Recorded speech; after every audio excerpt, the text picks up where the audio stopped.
Ayon po dito mga kababayan sa Abante, ito daw pong si VP Sara formal na pong iniimbitahan sa impeachment hearing mga kababayan po niya dahil alam naman po natin na nahaharap itong si Sara Duterte sa impeachment at malaki ang posibilidad na sa pangalawang pagkakataon ma-impeach po siya diyan po sa Kamara ulit.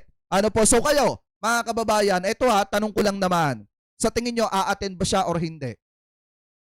Sa tingin nyo mga kababayan, haharapin ba niya or hindi etong patawag sa kanya na ito? Ano po, so ngayon ito, basahin po natin. Sabi po dito mga kababayan, ito raw.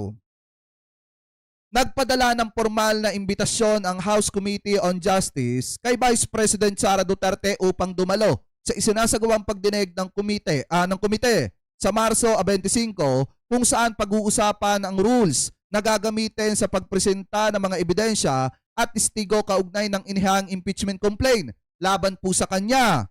Sabi pa dito mga kababayan, kasama sa nakasaad sa agenda ang pagtalakay sa impeachment hearing ground rules at initial hearing on the impeachment complaint na inihain ng grupo ni Reverend Father Joel Sabala na inendorso ni mamamayang liberal, Party List Representative Laila de Lima at Attorney Nathaniel Cabrera na inendorso naman ni na Ben Benido Abante Jr. at Paulo Ortega. Sabi pa dito, tatalakayin din ng komite ang mga nakabinbe na motion para sa mga ipinapasabpina na dokumento and the schedule ng susunod na pagdinig at ang mga iniimbitahang individual para po sa full hearing sa Abril 14 mga kababayan. So ibig sabihin, talagang magtutuloy-tuloy na ang pagtalakay na ito pong impeachment mga kababayan ni Sara Duterte at kung hindi daw po dadalo etong si Vice President Sara Duterte mga kababayan, malaki daw po ang posibilidad na mapabilis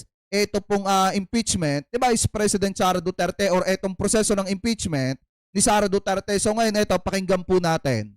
Rosalie, may desisyon na ba para kay President Sara Duterte kung dadalo sa pagdinig ng House Justice Committee? Ella, as of today, wala pa ring desisyon ang kampo ng Vice Presidente. Tatalakayin pa ng defense team ni Vice President. Tandaan nyo, doon sa defense team ni Vice President Sara Duterte at tandaan mo, Vice President, tandaan mo, Inday Lustay, pag hindi ka umattend, mas mapapabilis yung proseso ng impeachment mo at baka malaking posibilidad na ma-impeach ka talaga sa pangalawang pagkakataon. Sara Duterte para sa impeachment process yung gagawin nilang hakbang. Kung dadalo ba o hindi ang Vice Presidente sa isasagawang pagdinig ng House Justice Committee sa dalawang reklamong impeachment. Formal na ngang inimbitahan ang Vice Presidente na dumalo sa hearing na nakatakda sa March 25, 2026, araw ng Miyerkules. Formado yung imbitasyon ni House Justice Committee Chairperson at Batangas 2nd District Representative Jervy Luistro, nakapaloob sa. Kasi isipin nyo mga kababayan ito pong si Vice President Sara Duterte, maliwanag naman yung sinabi niya.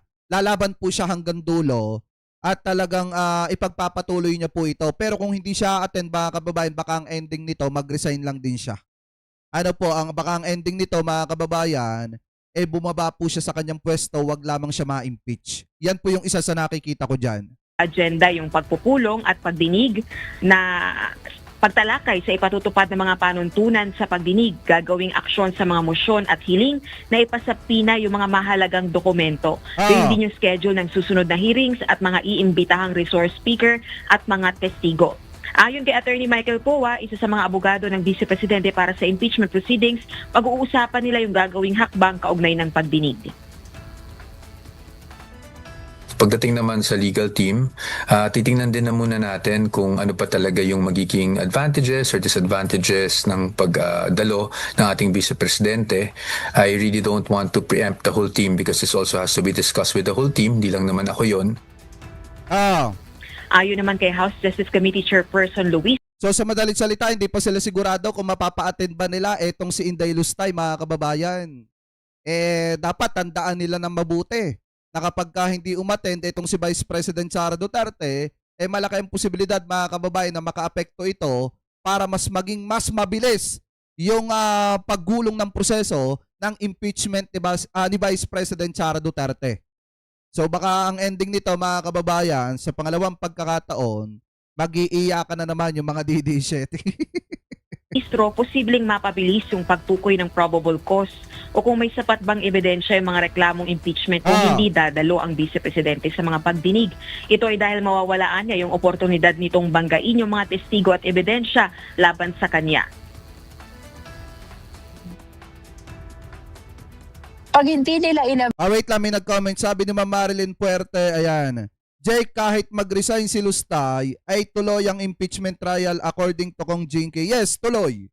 Tuloy pong at matatanggal pa rin, mawawalan pa rin siya mga kababayan kapag siya'y na-impeach. Halimbawa, nag-resign po siya. At kasi ganito yung pinag-uusapan dyan kung tuloy-tuloy yung trial mga kababayan, tapos saka po siya nag-resign, tuloy-tuloy pa rin po yung impeachment po niya. At ngayon mga kababayan, kahit pasabihin na nagbitiw po siya sa pwesto, at halimbawa na-impeach po siya mga kababayan sa Senado, talagang hindi na po siya pwede talagang tumakbo sa kahit na anong posisyon sa darating na eleksyon mga kababayan. Yun po yung masakit na katotohanan dyan. Kahit pasabihin na mag-resign siya at umalis siya sa pwesto niya at biglang magdesisyon ng Senado na talaga pong may probable cause mga kababayan, kaya po ipinapa-impeach po siya, mawawalan po siya ng karapatan na tumakbo sa kahit na anong posisyon sa darating na eleksyon mga kababayan. Kahit po sabihin barangay captain, hindi na po siya pwedeng tumakbo. Yun ang masakit na katotohanan para sa mga DDZ. Anyway, tuloy pa natin. avail itong opportunity na ito, no?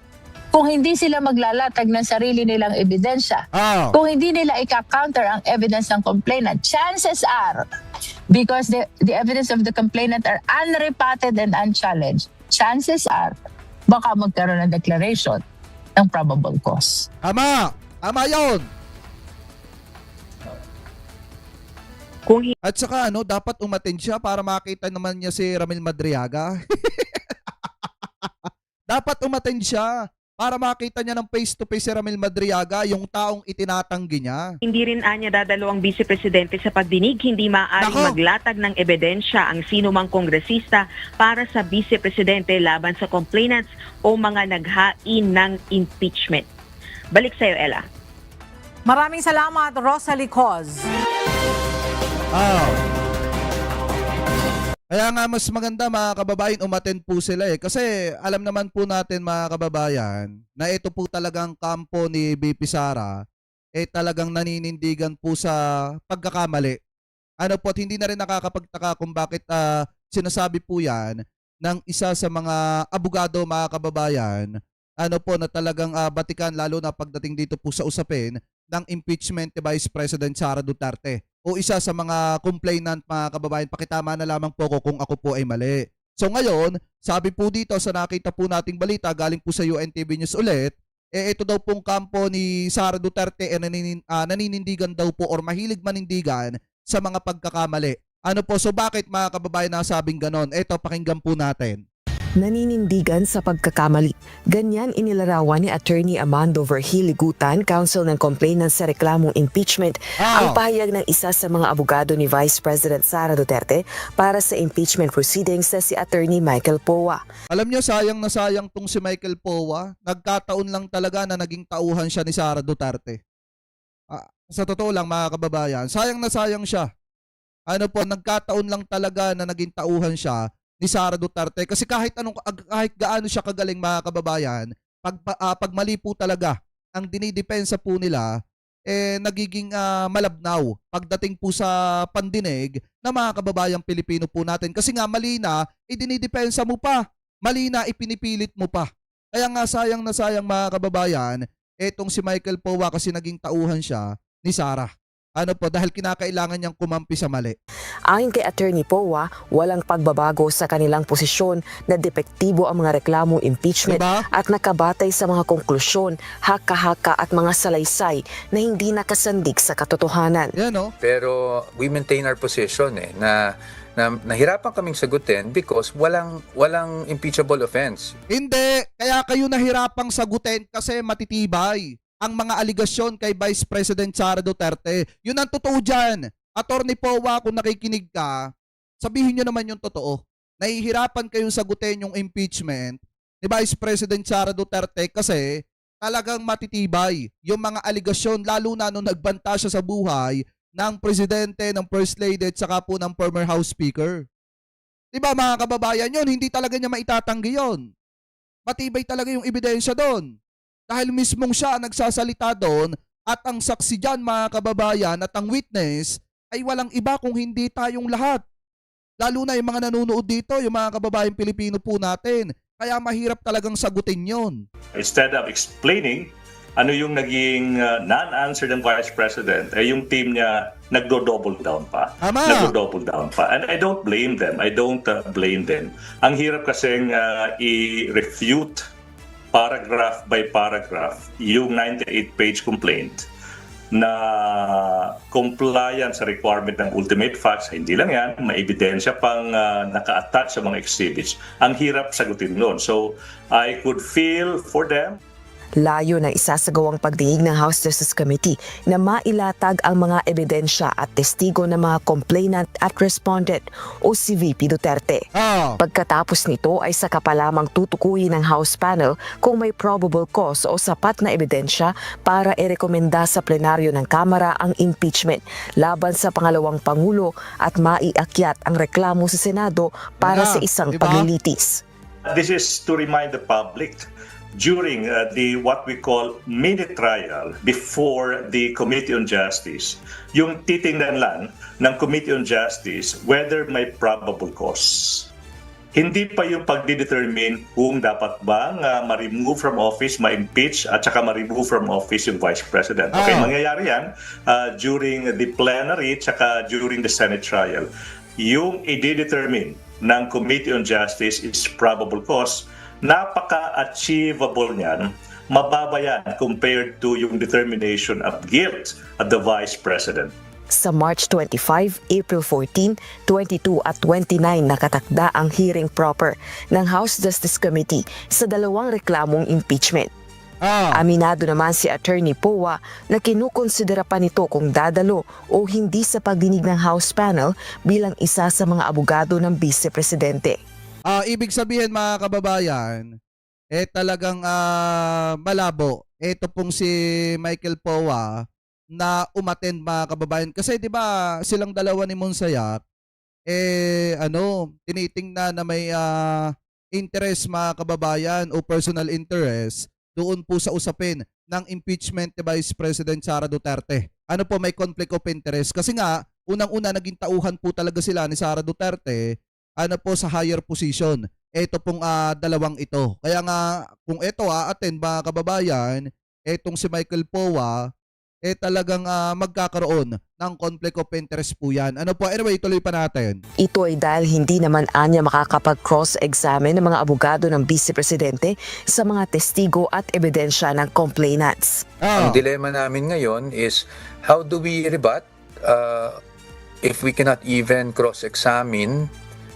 I mean kami not the committee members, kami, if we cannot even cross-examine the witnesses that the complainants will be presenting to test the credibility of their testimonies, no? Kung dadalo naman o hindi si VP Duterte sa impeachment hearing, dedepende anya ito sa payo ng defense team ng pangalawang Pangulo kung may bentahe ba o wala ang pagharap sa House Justice Panel. Rosalie Coz, humahataw sa balita ngayon. Ayan mga kababayan, kung mapapansin nyo, talagang wala pang kasiguraduhan kung a-attend itong si Vice President Sara Duterte or hindi. At ngayon naman mga kababayan, dito po kay Attorney Powa at dito kay Monsayak, talagang wala din kasiguraduhan kung sila ba ay papayagan na tumindig bilang abogado ni Sara Duterte or hindi ng Committee on Justice. Kasi nga mga kababayan, may conflict of interest dahil maging etong dalawang ito ay sabit din po dito kay Inday Lustay.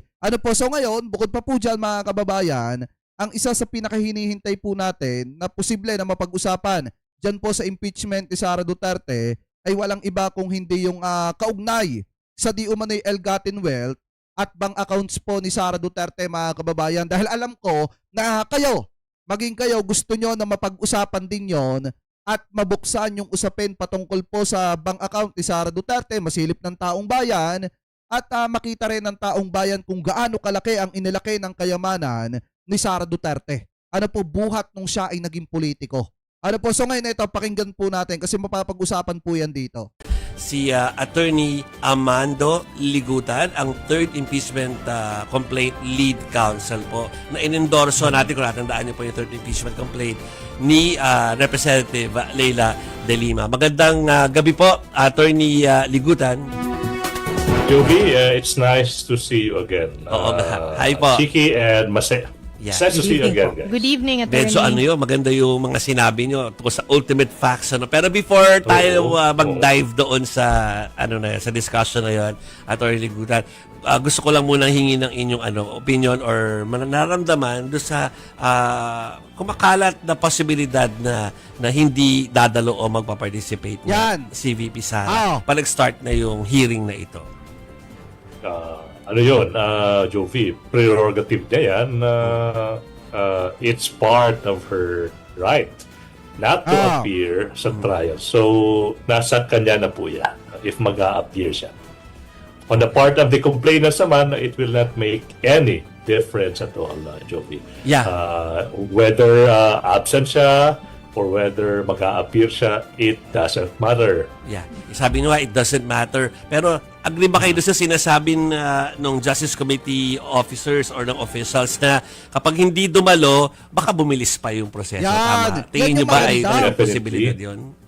Alam nyo, mas maganda doon sa mga DDS, payuhan nyo si Sara Duterte na wag na lang dumalo sa kanyang impeachment trial dyan po sa House Committee on Justice. Para nang sa ganun, bumilis-bilis yung proseso. Kasi yung mga kababayang Pilipino po natin talagang gustong-gusto na makita na ma-impeach etong si Sara Duterte. Definitely. Kasi pag hindi siya dumalo, it means yung mga abogado ng Vice President can also assist yung mga sino man yung members of the committee na favorable or papanig sa Vice President. So tama yung observation, Jovi, na pag hindi nag-attend yung Vice President, mas mapapadali. In the same manner nga, di ba, sabi namin na hindi naman sila nag-file ng proper answer, non-answer yung final nila, kaya hindi na rin kami nag-file ng tinatawag na reply. So mas napabilis yung naging proceedings kahapon ba yun? Last Wednesday, yes. Di ba? Oo. Attorney, puntahan ko na tong sinasabi ni Attorney Powa na haka-haka. Kumbaga, wala naman daw, kumbaga, depektibo naman daw yung complaint laban kay VP Sara. But then you answered, baka hindi naiintindihan ko na yung ultimate facts. Pakipaliwanag na nga po. Sinasabi ba ng ating mga katunggali, ating mga respected counterparts, na in that 98-page complaint, hindi man lang tumama ng isang ultimate fact. That's unbelievable. That's unbelievable. Siguro yung tanong, Chief. Sa sobrang dami ng complaint, mga kababayan, yun ba lahat nakakasigurado sila na depekto? Diba lahat may mali? Yun na nga lang, mga kababayang nagbanta siya sa buhay ng presidente, ng First Lady, galing mismo sa sarili niyang bibig yun. Yun ba, may depekto ba yun? Diba? Kaya mahihirapan sila dito. Kahit anong sabihin ng kampo ni Sara Duterte, hindi nila maikakaila, mga kababayan, na lahat ng mga aligasyon kay Sara Duterte ginawa po ni Sara yon. Lalo na nung nagbanta siya sa buhay ng presidente. Tsaka Jovi. Ano ba yung konsepto na tinatawag natin na ultimate facts? Now, yung ultimate facts, nasa rules natin yan. Ibig sabihin, for example, ikaw ay nagcha-charge ng plunder sa isang public official, may mga elemento ng plunder na kailangan mong ma-allege. I repeat, may mga elemento sa isang plunder case na hindi makukumpleto yung plunder case kung hindi mo ma-allege. Hindi mo masasabi, hindi mo marirecite yung mga necessary factual allegations. Example, I will try to summarize yung plunder. Ito yung mga maintindihan natin, no? Isang public officer, and then through a series of acts, okay, na misappropriate niya or minalverse yung aabot to 50 million pesos. It cannot be lower than 50 million pesos. Sabi dito, merong Supreme Court at Senado si Inday, kaya malabo yan ma-impeach. Hindi nga ang pinag-uusapan nga natin dito muna, yung first step.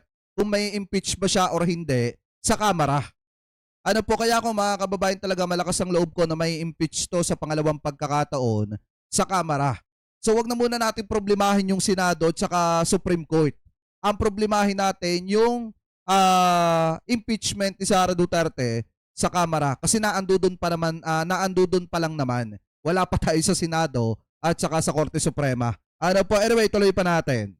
So, yung isang complaint for plunder, pasok yung ultimate facts kung mag-a-allege na isa nga siyang public officer and then through a series of acts or combination of acts, okay, nakulimbat niya yung not less than 50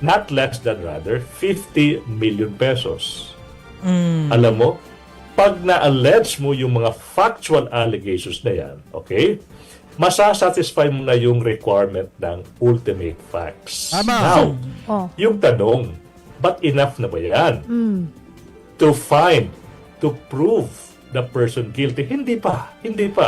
Kasi nga, yung ultimate facts, ibig sabihin, yung mga necessary factual allegations, you must prove them through what we call evidentiary facts. So therefore, ano yung relation ng dalawa?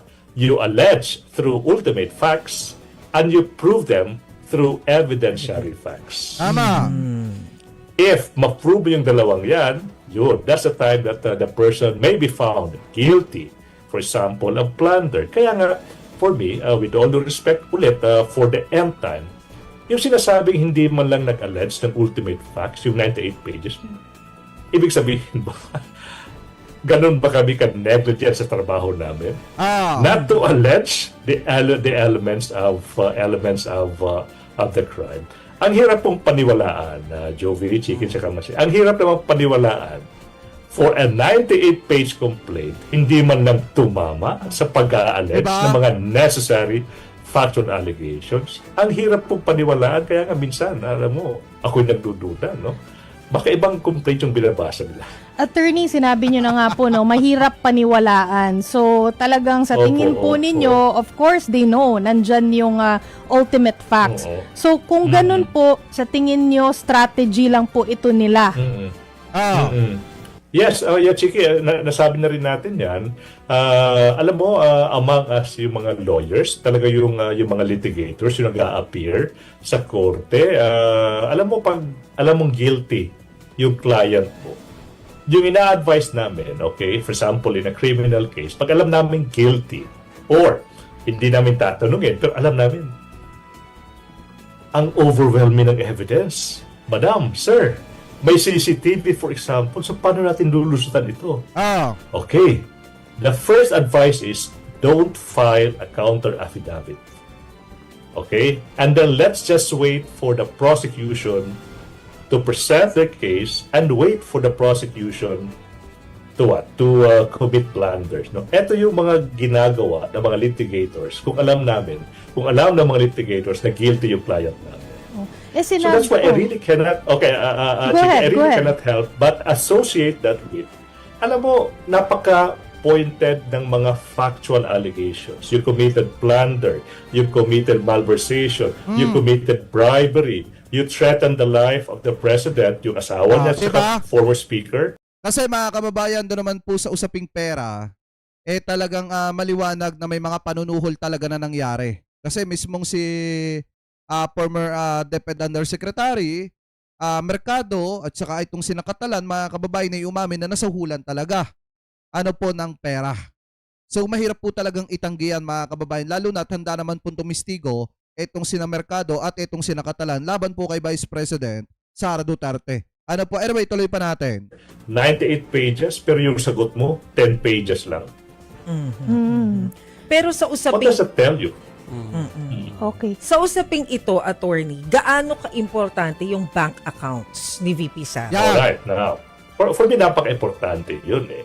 Kasi nga, we have to admit, nakasulat din sa decision ng Supreme Court.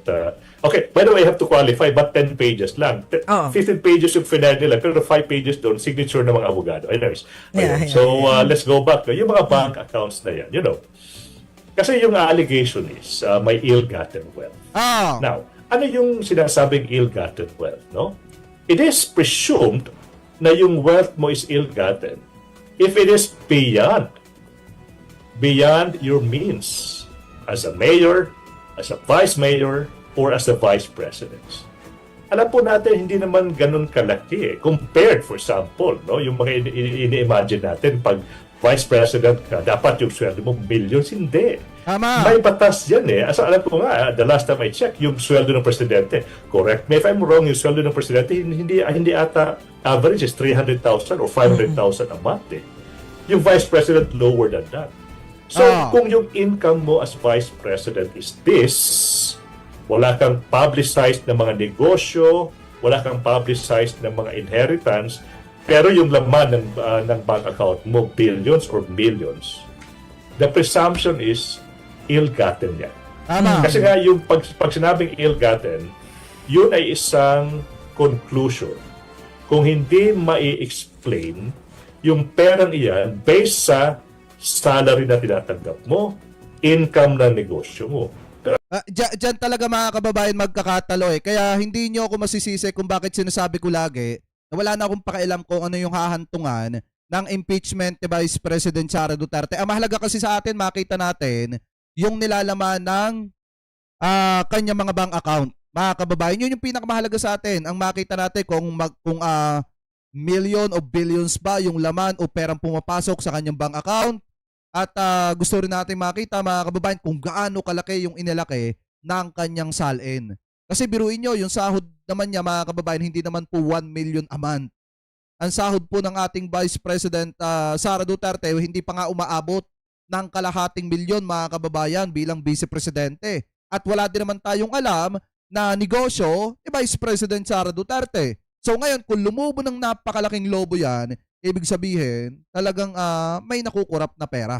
Ano po, or may tagong yaman. Ika nga mga kababayan. Anyway, tuloy pa natin. Alam po natin, hindi naman kilala yung Vice President as one into several businesses. So, the moment makita ng taong bayan na milyon-milyon yung pera ng Vice President, and then, pag kunenta natin yung sweldo niya as mayor, vice mayor, tsaka as the Vice President, kung hindi ma-account saan nanggaling yung pera niyan, ayun, that makes it ill-gotten. Wala naman ganun pong kasimple yun. wala naman Yes. pong magiging problema dun sa pagsubpina ng mga bank accounts. Madali lang naman po 'yun. Wala po tayong magiging problem. Okay, I don't see any problem, pero there will be definitely mag-o-object, no? Pero kasi nasa exception yan sa bank secrecy law na pag may isang judicial proceeding, tsaka the argument is, I think hindi naman natin madadoubt na yung impeachment proceeding is akin to a judicial proceeding. So, exempted yung motion for subpoena in an impeachment proceeding to the bank secrecy law. So, yes, legally, hindi po kami mahihirapan, but definitely mag-o-object po yung kabila. We are very sure about that. And speaking of pag-object ng kabila, ngayon pa nga lang, di ba, sinasabi nila na, nauuna yung accusations bago yung ebidensya referring to the bank accounts. At saka mga kababayan, parang ayaw ata po ni Vice President Sara Duterte na ipakita yung kanyang mga bank account mga kababayan at ayaw din niyang ipasilip yung kanyang salin. Diba? Dahil kung makikita nyo yung pinag-usapan natin noong nakaraan, maliwanag na ayaw ni Sara Duterte na ipakita, isabina yung kanyang mga bank account at ayaw niyang ipakita yung kanyang salin. Ganun naman Ganun naman Diba? You accuse and then you prove your accusation. Anong gusto nila? Ebidensya muna before accusation? Hindi po ganun. Yung pag-aakusa tsaka pag-prove ng accusation, yan po yung ginagawa practically lahat po ng mga litigante, practically in all courts in the entire Philippines. You accuse and you prove your accusation.